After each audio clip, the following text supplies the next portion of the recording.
fire away. Now, when I was an automobile mechanic, an opportunity came up. I was an apprentice, really, but I had become skilled enough that they were treating me as a full-blown mechanic. And I had never really worked much on trucks, but occasionally you'd get a truck in, and I enjoyed doing it, and I usually did a pretty good job on them. But an opening came up at one of the big truck terminals for the George T. McLean Company. Mm-hmm. And he was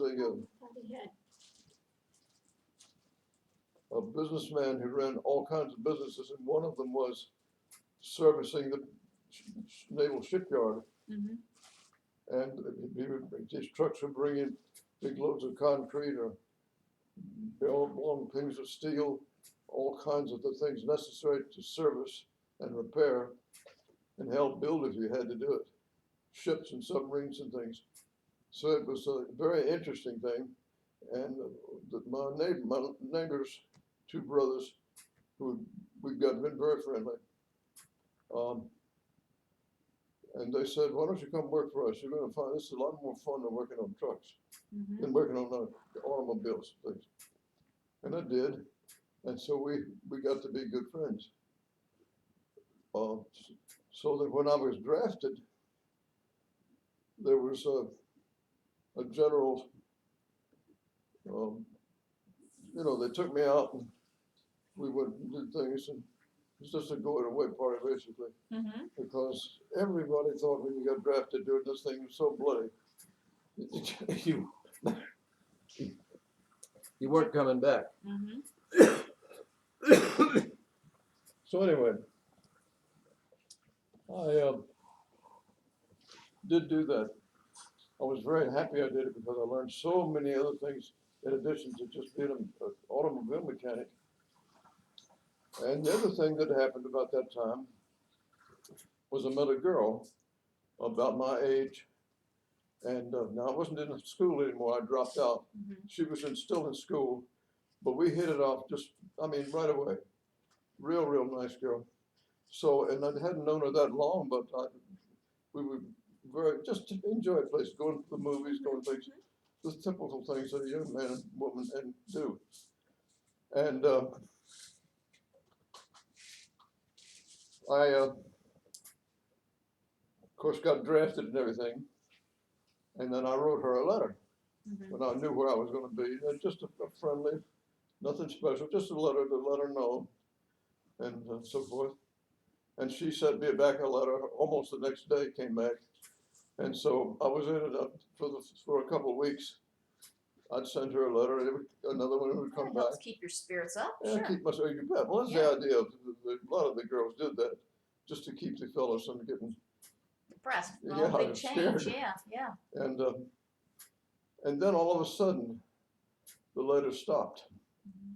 Well, I thought, but she's met another boyfriend. What do you expect? Mm-hmm. But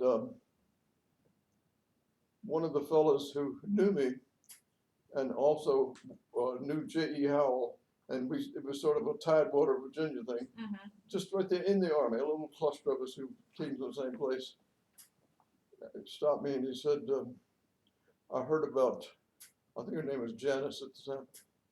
I heard about Janice. It's a shame. He said, I hadn't heard of it, Janice. And I said, well, tell me what it was. He says, she was in a car wreck. She got killed. Oh man, talk about depressed. Yeah. Because I really liked the girl. Not a fantastic, but it was, and she was writing me every week. Well, that's depressing. I remember when I was that age, and the first person I was a very close friend with died. It's quite a shock at that age. Oh man, what a shock. Yeah, it's sort of your first encounter with it. And meanwhile, you got all this damn stuff in the Army you're supposed to be doing. Yeah, it's quite a shock.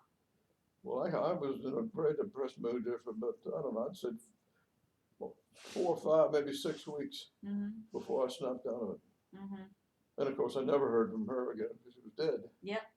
So that was a tragic event. Yep. Then, it's funny how you remember that. I remember that as well. Oh, you don't think you can forget it? Yeah, it's your first. I mean, we never were real close. Yep. But she was writing me. Yep. You here? You here? Yep. Who said something? Yeah, it's Mom. So the visiting kitty cat is here. Oh, talk to the cat. You ought to go check out the kitty cat. I saw it yesterday. Well, and then the next thing that of course happened was we got posted somewhere. You don't just take even a 7-man detachment and ignore it. And the other thing that began to happen was there were threats of aerial attack on Washington D.C. Now we were stationed at a small army base just outside Washington. It's grown now much larger, but they decided they were going to keep us there. And while this threat was of somebody bombing the city, and these are atomic bombs, not hydrogen bomb, but atomic bombs. And so they made us, we were electronic people, we were supposed to be all at least skilled people. And we got the assignment of detecting incoming enemy bombers. And So who did they think was having these bombs? who was dropping them? Yeah.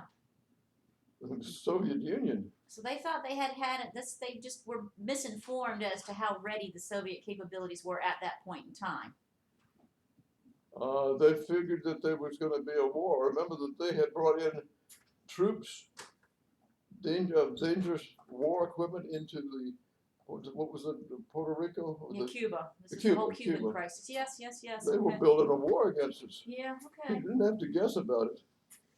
Yeah, I don't think that they had. I think they overestimated the nuclear capability by a long shot, Oh, but yes. of course didn't know that at the time. Well, they did have it though. Yeah, okay. Maybe not to the degree that we had, but they had nuclear bombs. Okay. So that's what our intended target was called, assignment was going to be at Rehoboth Beach to develop electronic and all kind of controlled missiles. We didn't get there right away. So for a long time, we actually served on standby. Now, what did that mean? Well, it meant that you were posted, but with nothing to do except to watch and be careful that there was no reports. And so I decided this was a good time to renew my violin playing. Now, remember, I was a first sergeant. Most people couldn't have done this, but we were posted with the 21st Anti-Aircraft Battalion, yeah, something like that. And so, and I did wear my stripes when I went there. I wasn't part of that battalion, but I would have been blended in with them, and I didn't want that to happen. So that was why only reason I wore my stripes. But that kept it. So I was separate, like I was supposed to be. So when I got through my tour for the day, and one of the other fellows picked it up, a lot of listening, a lot of sorting out reports of State what of was high alert. Yes. high alert. Yeah, Yeah. it was real. And but when I went off duty, I didn't have a barracks there. I didn't have a place to go to sleep or anything. But I had the truck where the electronic equipment was located, and so I'd go into the truck and play my violin. I did. Yeah, drove traveling studio. Yeah. Because I suspect the truck was fairly big. It had a lot of equipment in it. Oh yeah, it was a big Yeah, it's a truck. big truck. But it could be the middle of the night. Yeah. And nobody came to tell me to shut up. So it was very convenient. Yeah, that's funny. So that lasted for a while. That was sort of a break before I went to Rehoboth Beach. That's great. Good stop point.